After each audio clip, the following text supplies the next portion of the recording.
Hi, this is Mike DiMartino, co-creator of Avatar and co-writer of this episode. And this is Bryan Konietzko, the other co-creator of Avatar. My name is Josh Hamilton, and I am the other co-writer of this episode. And that's why it's so awesome. It is. Really? Josh and I teamed up for our first and only team up. Tag teams add extra power, That's the whole theme of Avatar, is working together. working together. Totally. And outside the box. That's right. Together, yet not in a box. So this is Serpent's Pass, which I believe part of the inspiration was looking at the map of the Avatar world. Yes. We have a giant map in the writer's room of the Avatar world. And years ago, Bryan had drawn a tiny little sliver of land with two lakes on either side that led to Ba Sing Se, and we're like, that's the only way you can get to Ba Sing Se. And now they don't have Appa. They're going to have to go across that little sliver of land. Yeah, I think Aaron Ehas just stared at that. I remember the day that we're like, right here, this should be the Serpent's Pass. And he's like, oh my god, that's the only landmass to get. He was so like, Yeah. a realization crossed him. Or was it you, Mike? I don't know. We can't. We always get each other's I ideas like the confused. score right there. There's like a which from the music and sound effect spotting, I said, when you see the title card, you should be like, and then Jeremy did that. It's pretty cool. And then now it's so calm and peaceful. Ice floating. So our first pass on that, Aang making a little ice cube around himself. His head was in there too. Oh yeah, that's right. And then I told Justin Ridge, the storyboard artist, I think I came up with it, but then I was like, I think he wouldn't be able to breathe, so why don't we keep his head outside?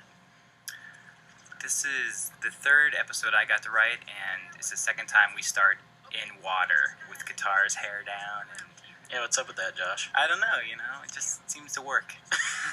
It does. It does. So this is a mistake of mine. The desert is colored just like the water, so it's a little confusing. It looks like there's a third lake. Sorry about that, people. People have been up in arms about that. I'll go George Lucas on that, but maybe in the box set. I'll go fix that. Cool. So I really like this episode too because of Aang's kind of emotional story of he's lost Appa. In the last episode, he was all crazy and going into the Avatar state, and now he's kind of gone the total opposite way. And he's like, you know what? I'm cool. Everything's fine. He's And he detached. won't. He's detached. He's in denial though. Yeah. These are all the stages of losing Appa.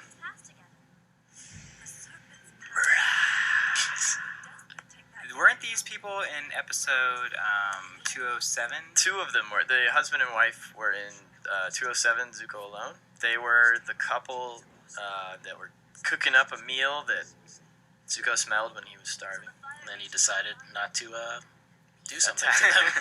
Steal their food. This is a really cool location. This is the Full Moon Bay, which is it's kind of like Big Goonies cave, Yeah, I really like it. I think it was originally called Half Moon Bay, but then there's an actual place called Half Moon Bay. Beautiful. somewhere. Yeah, it's a beautiful place in the Bay Area of San Francisco. So we changed it to Full Moon. Yeah, which is cool because at the top of the cave there's a circular opening, so there you get the name, Full Moon Bay. It's a good gag.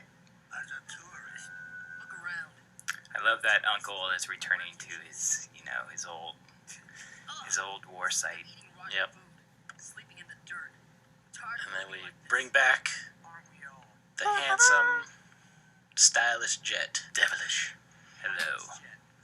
Yeah, I'd always wanted Jet and Zuko. I knew that would be a great combo at some point, and we finally had a good reason to have them together. When we figured out that there were going to be all these refugees going to Ba Sing Se and stuff, it made sense that they could have run into each other on this ferry to Ba Sing Se. Great sound effect by Ben Wynn there. Uncle's drool sound. I don't think Zuko should have littered. I know the food was bad, and it doesn't set it good. I thought it was a leaf bowl, and it was just gonna. There you go. It's biodegradable. Yeah. It's an algae bowl. the Cabbage Man. This is a Mike DiMartino awesomeness with the Whisk Bear. If you toggle through that in slow motion, I think a cabbage slug does fly in front of the camera.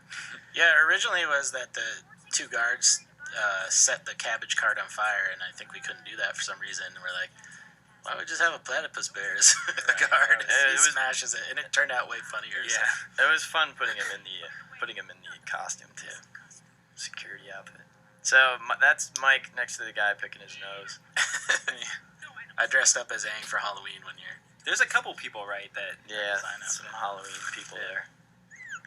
I love that Momo animation. It's very cute. Next, I'll take care of this. So Josh, what do you think when you've written an episode and then it comes back? Because you don't get to see all the great processes that Bryan and I are involved in. Is it like magic to you? It comes back. It is. I can remember this episode, because this is one of the first ones I didn't get to see until it was completely done, and it was just like, oh man. So Josh, could you give us your impression of how the animation process happens? Some people draw things on paper and then flip like a booklet in front of a camera, I believe is how I grew up learning. I don't know, you know. You know what? That's close enough. Yeah. That's closer than when everyone says, oh, you work in animation, so computers do everything. So you're actually more accurate. I've seen your type before. Probably sarcastic. Who's this girl? I don't know. I gotta say, I love her without her makeup. Maybe even a little bit more. Really? Maybe you remember this. The first of many kisses in this episode. Yeah, this is the kissy episode. So this was conceived as a two-part episode. 212 is this, and then 213 is the drill. It comes after it. Sort of a couplet, getting to Ba Sing Se. And this one's sort of the more emotional half, and then 213 is the just crazy action adventure half. Hi, Momo. Good to see you too. One thing I do remember about the Serpent, the name the Serpent's Pass is a name that was used in 202 and then later cut. Oh, that's right. Was that the name of the Cave of Two? No, it wasn't. It was just some name that was thrown in there for like something that someone's backstory. They had to cross the Serpent's Pass. And then Mike later on was like, "That's what we gotta name this." Everybody stop worrying. I did not know that. Avatar Aang, you have to help us. Someone took all of our belongings. Except for these two backpacks. Yeah, they should have just looked in their backpacks. The stuff might have been in there. Yeah, Aang's like, maybe you just switched backpacks. Halfway through the Serpent's Pass, they did find them in their backpacks. Sometimes we don't notice little inconsistencies like that till much later, so. We do our best. Yeah. Believe us. Aaron asked me after this episode was done what I liked best about it, and I said I liked the bureaucrat, which is her, which I was most proud of. And I said the bureaucrat. She was a fine character and seemed like a real pain in the butt lady that would make it difficult for you to get to Ba Sing Se. That's for sure. Certainly dealt with her before. And she was the sort of the foreshadowing of what Ba Sing Se would be like, which is tons of bureaucracy, tons of red tape. Everything has to have forms, be approved, and go through, weeks of paperwork. And her speech about, if we didn't have order, there'd be no civilization. Right. It's sort of the inklings of the, what they're going to run into with Long Fang. And What does it say? It says, abandon hope. so after I did that, I got the calligraphy from SLE, our calligraphy expert. But then I had to make it look all scratchy, like graffiti. What are you talking about? But then I needed to show it to someone who could read Chinese and make sure it was still legible or didn't say something bad. So luckily it worked out. Isn't like abandoning hope an actual Buddhist philosophy or some sort of? I know you gave me some. Yeah, Mike pamphlet had on been it. reading some stuff. Yeah, that's the thing that's kind of tricky about Buddhism is they say you are supposed to abandon hope, but it doesn't mean to not feel and not have emotion and stuff like that. It's, Aang sort of took it too far. Yeah, He sort of used it as a way of blocking his emotions so he wouldn't have to deal with them. But I think the idea is so that you're not pining for something and hinging all of your... You're focusing on the now. Yeah. Exactly. It allows you to be more adaptable, I'd say, if you're not set on only one outcome. So maybe there's some inklings of some shipping. I don't know. Yeah, there's a little Toph, Sokka, something going on there, but, It's also a little Goonies. yeah, you're right. You are right. So, these paintings are some of my favorite in the whole series. They just came out really beautiful. This, that shot right there, that's one of my favorite shots in Avatar. Sokka, I'm fine. Stop worrying. You're right. I love this read by Jack. Taking care of yourself. Wait! Oh, It's great. I thought I saw a spider, but you're fine. Jack Descendant, the voice of Sokka. I believe it was the first read he did. Wow. He just nailed it. So it looked like the paddle wheel was going the wrong way, but is that weird visual effect where like a propeller looks like it's spinning the wrong way? Probably. So that's what we're gonna stick exactly to. what I believe is going That's on. what the That's animator what said. it was. Yeah. So when he flipped the paper in front of the camera, he flipped it the other way. Just flipped it upside down. I love how he stacks those things. I'm always like, Thank you. You do so much with those swords. Yeah, I remember Brian in the storyboard meeting saying, it's like he's doing like takeout. Which is exactly what it looks like. But I thought this was a cool little sequence, to show Jet and Zuko kind of bonding and, and steal some food in the way that Jet and the freedom fighters would do that. So they had their little lookout. Smellerby was the lookout, and, Longshot helped them out at the end. That's another great shot. One of my favorites.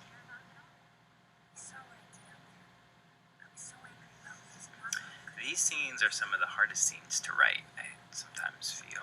The emotional ones. Yeah, getting the timing. They're always rewritten heavily. Yeah, because you walk a fine line between being too cheesy Right. and too emotional. Exactly. But you want the emotion. You want that Yeah. feeling that you get from these scenes. I think they're great. Yeah, they They are, definitely turn but- out great. I love this. This is Sokka looking at the moon, which is UA or... Yeah, we were always joking like, yeah, that's my girlfriend up there. My girlfriend's She's the the moon. Look, I know you're just trying to help, but I can take care of myself. We should have had Sokka covered in makeup after the kiss, just all over his face. Something happened at the North Pole and I couldn't protect someone. I don't want any. So some people might wonder, Josh, how did two people write an episode? How does it work? Well, oh yeah, how did we write this? I believe you wrote most of the B story. Oh yeah, you wrote the ending and the B story, and I wrote maybe the first 2 acts. Some people might be wondering what a B story is. Well, the B story for this episode is the Zuko uncle. Is anything with Zuko? I think that's how it kind of works for all the stories. We kind of have the B story. Oh wait, I gotta see this. Did you think it was going to be different? Oh, man. I really thought they were gonna do it this time. Yeah, thought they'd kiss, but see, animation doesn't work that way. It's not a choose your own adventure. So this would be considered the B story, which is the separate story that's happening at the same time as the A story, which is Aang. Mike wrote all of this, and I thought it was awesome. And then at the end, after we wrote them, then we sat down together for a few days or a few evenings and just rewrote the whole thing together. Yep. And that's how it's done.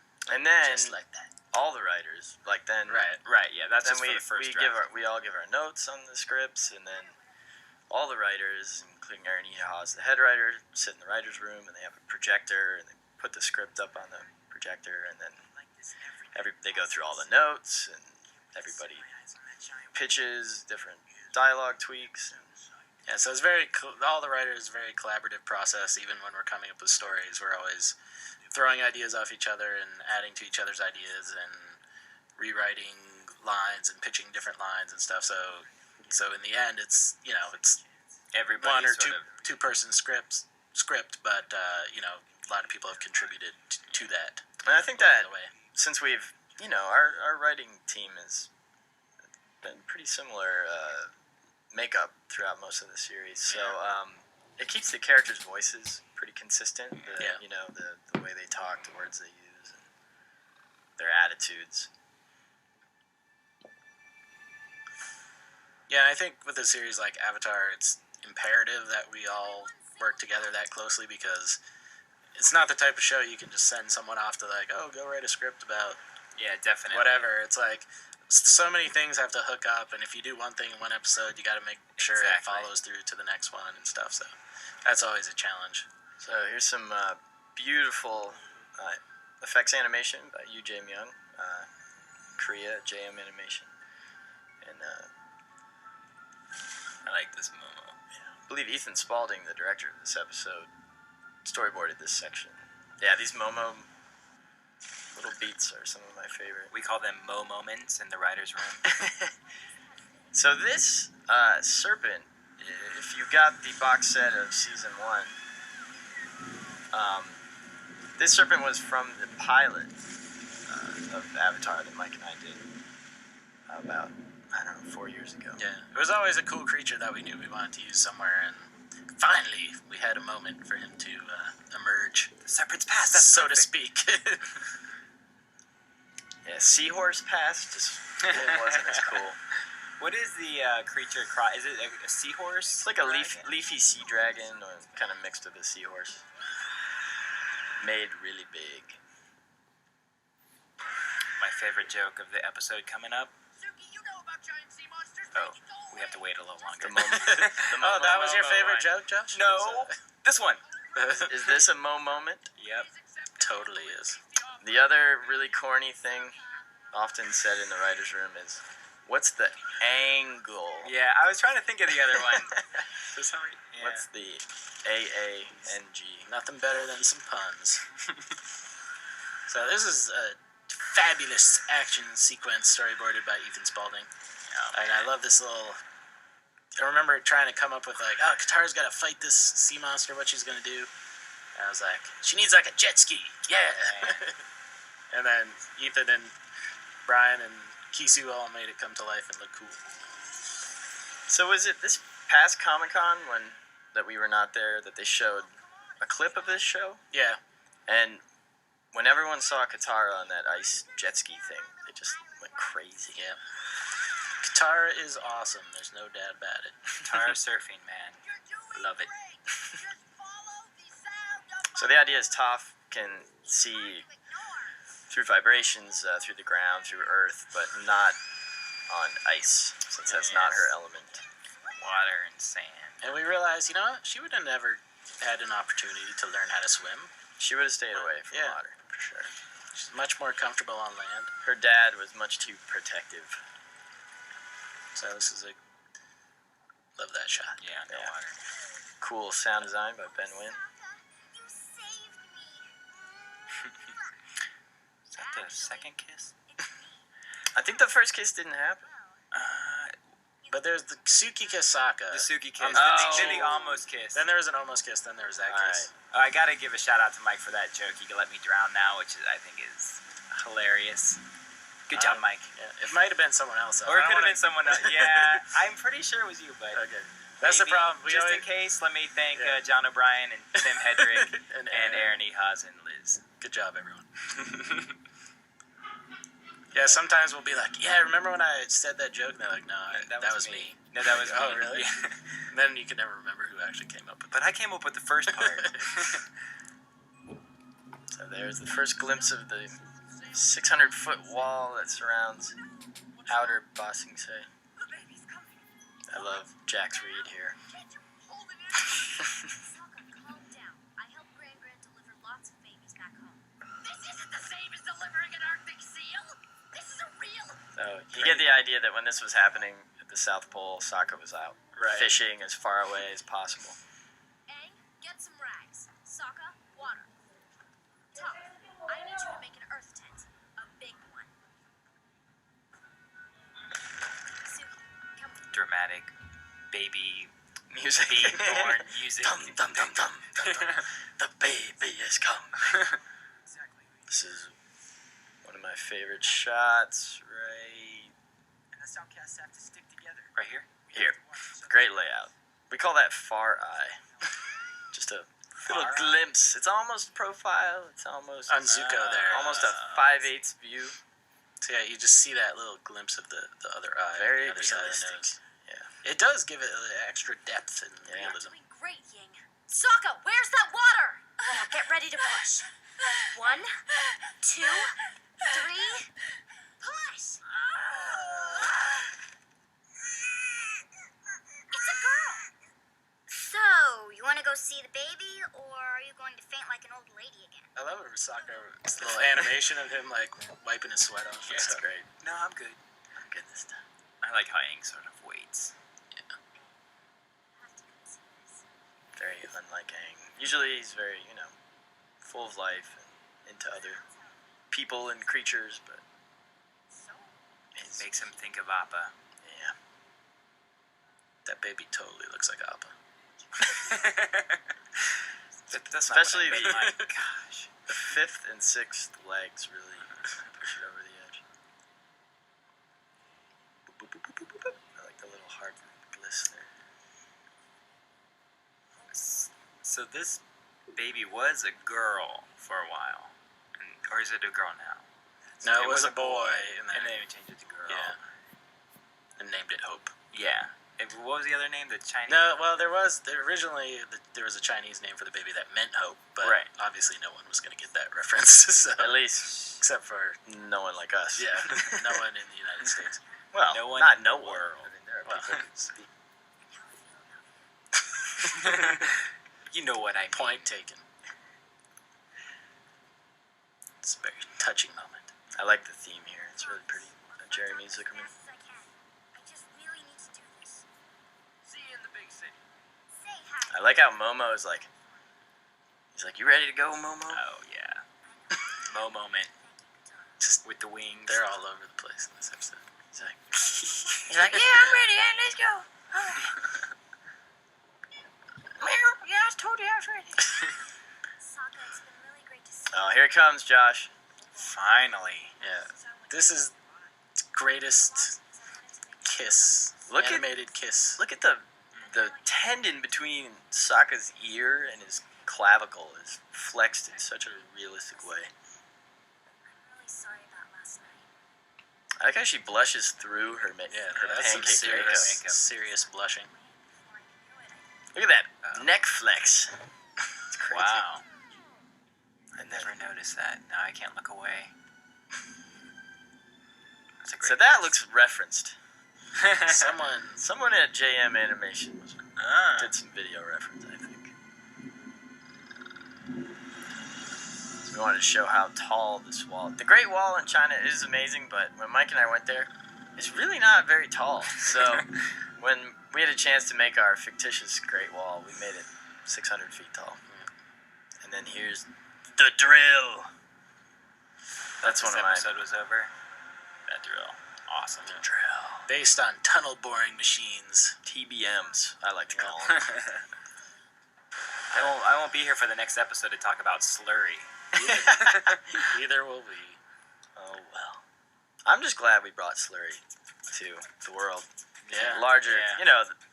I mean, we didn't make it up, but People need to know about it. It's a Spreading the serious Slurry issue. knowledge. And when I asked SLE, our calligraphy expert, when I asked him to translate Slurry, I that was one I thought he would kick back and be like, "There's no Chinese character for Slurry," and no complaints. Like 1 hour later, got the Chinese translation. What is the word for slurry? You don't know. It's In China? I don't know. I just put the art in the background painting, but Slurry is it's water and chopped up rock. save it, Brian. No, we're not Next doing. episode. We're not doing. Oh, okay. Thanks, guys. Thanks. Thank you. Bye.